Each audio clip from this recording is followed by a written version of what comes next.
بسم اللہ الرحمن الرحیم۔ سیدۃ النساء حضرت فاطمہ سلام اللہ علیہا کے دفن کے موقع پر فرمایا: سلام ہو آپ پر اے اللہ کے رسول، میری طرف سے اور آپ کی اس بیٹی کی طرف سے جو آپ کے جوار میں نازل ہو رہی ہے اور بہت جلدی آپ سے ملحق ہو رہی ہے۔ یا رسول اللہ، میرا صبر آپ کی منتخب روزگار بیٹی کی رحلت سے ختم ہوتا جا رہا ہے اور میری ہمت ساتھ چھوڑے دے رہی ہے۔ صرف سہارا یہ ہے کہ میں نے آپ کے فراق کے عظیم صدمے اور جان کا حادثے پر صبر کر لیا ہے، تو اب بھی صبر کروں گا، جبکہ میں نے اپنے ہاتھوں سے آپ کو قبر کی لحد میں اتارا اور اس عالم میں آپ کی روح نے پرواز کی کہ آپ کا سر میری گردن اور میرے سینے کے درمیان رکھا تھا۔ انا للہ و انا الیہ راجعون۔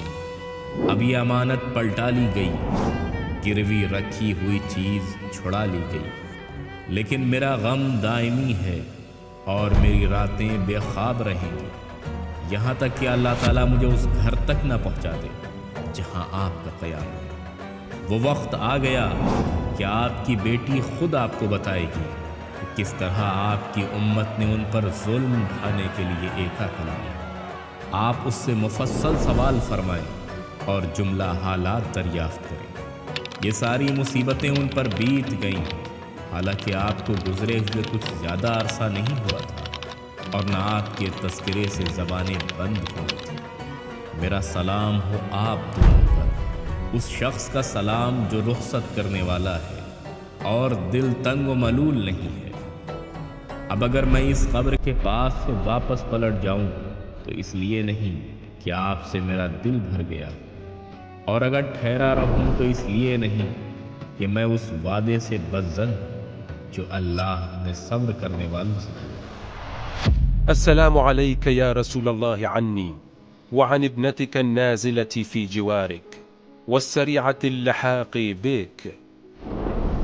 قل يا رسول الله عن صفيتك صبري ورق عنها تجلدي، إلا أن في التأسي لي بعظيم فرقتك وفادح مصيبتك موضع تعز، فلقد وسدتك في ملحودة قبرك وفاضت بين نحري وصدري نفسك، فإنا لله وإنا إليه راجعون.